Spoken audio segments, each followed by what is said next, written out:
question I want us to ask. Jesus says the tax collectors and the prostitutes, they're entering ahead. And if we are people of God who want to be part of the kingdom of God, we need to ask this question: what is it that caused the chief priests and the elders not to listen?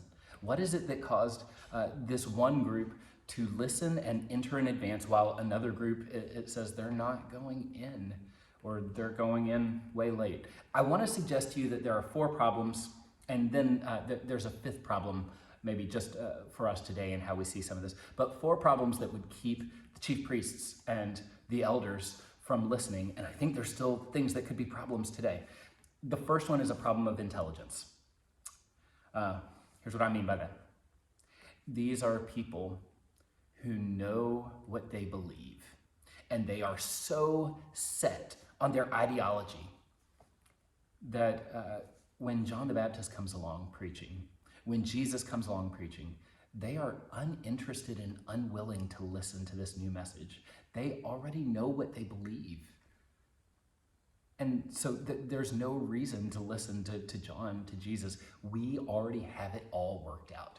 Now, do you think we have any ideology problems today? Do you have any instances where you look around our world and you say, oh, we have some people who are rather committed. They have found their full identity in a particular ideology of one sort or another. You can start with ones that are just like the personality type things. So I'm an Enneagram 1, I'm an INTJ, I'm a Scorpio. I don't know if anybody really finds full identity. Maybe somebody out there does with astrological signs. But we have people who find their identity in these types, and they're so locked into them.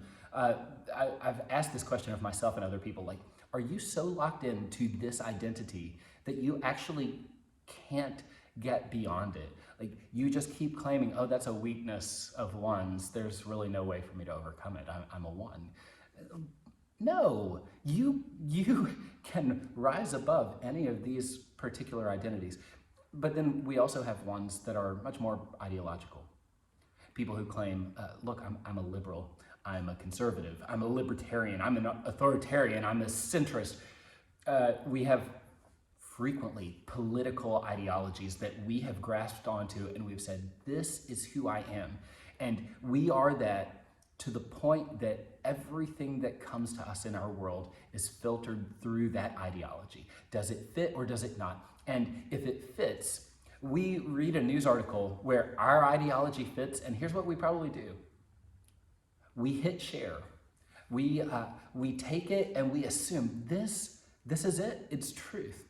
And then if you're confronted with something of the opposite, do you know what we do? We scrutinize it. And we start asking all these questions like, well, what were their sources? And how do we know that this is true? And well, I found this one point that I disagree with. I think the whole thing is wrong. I wonder how much this is like what's happening with Jesus and some of these leaders.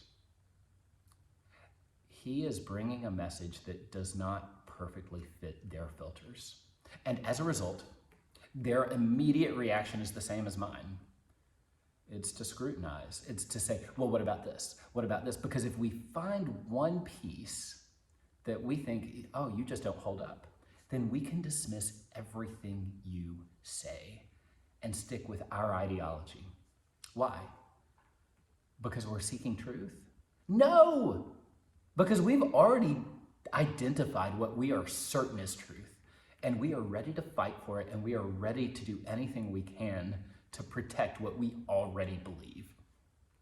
Look, these identities, they can be Christian identities too, religious identities, where we say, I have already figured out all of my beliefs, and anything that challenges or questions that, I'm going to dismiss. So we have this problem of intelligence that I'm sure the chief priests and the elders are facing. They already know what they believe, and when someone presents anything else, their filter is the starting point. And anything that doesn't work, it gets filtered out.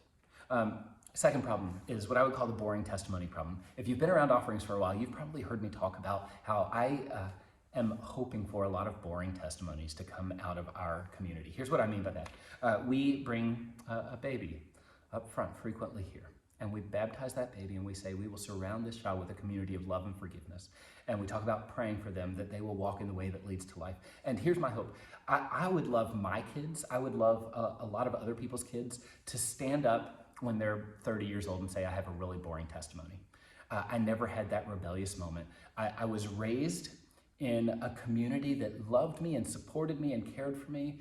And I've just always known God. I've always known Christ. I've never really had that drastic moment of going from terribly rebellious to following God. I celebrate those. But I also recognize that we can have some problems with the boring testimony people. I'm one of them. If we have a boring testimony, we can so easily believe that we have all of our own systems worked out. We grew up with this. We know the systems. We have our checklists. We know how all of this works. There's this place in Hosea, in the prophet Hosea, where the prophet says, I desire mercy, not sacrifice. Actually, God says through the prophet, I desire mercy, not sacrifice. And he actually goes on and he says, I desire knowledge of God and not just burnt offerings. It seems that these people, they have their systems worked out. We frequently today, we think that what's happening here is that there's this call for the people to be merciful rather than just to have sacrifices. And that would be a good call, but I don't think it's the call here. The one here is actually something a bit different. The one here is the word for mercy. It's a word that usually in other places in the Old Testament, it's translated as something along the lines of covenant love, a steadfast love. I think what God is talking about here is I want your heart and not just your burnt offerings. I want your steadfast love. And so when he says, I desire mercy and not sacrifice, Jesus, he repeats this in the New Testament. He repeats this idea that he desires from his people not just the rituals, but their steadfast love. Some of us with boring testimonies, we can end up just with the rituals if we're not careful. We've grown up with this and we just keep going through the motions.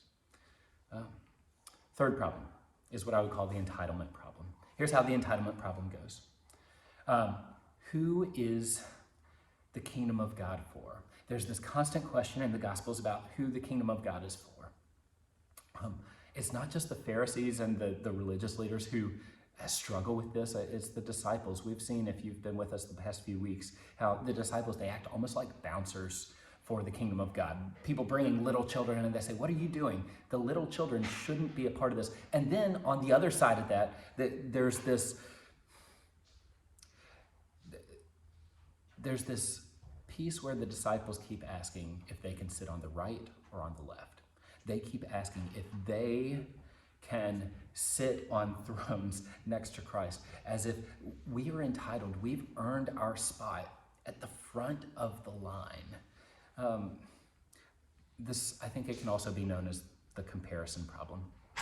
You have Jesus' parable of a Pharisee and a tax collector who go and they pray. And the Pharisee prays in the front of the room about how he tithes 1/10 of everything he has, how he observes all of these rituals, and how he's at least not like that tax collector in the back. He seems to assume and suggest that he has a right at the front in the kingdom of God, and this tax collector has no business in it. That's similar to the fourth and final problem, and that's this one.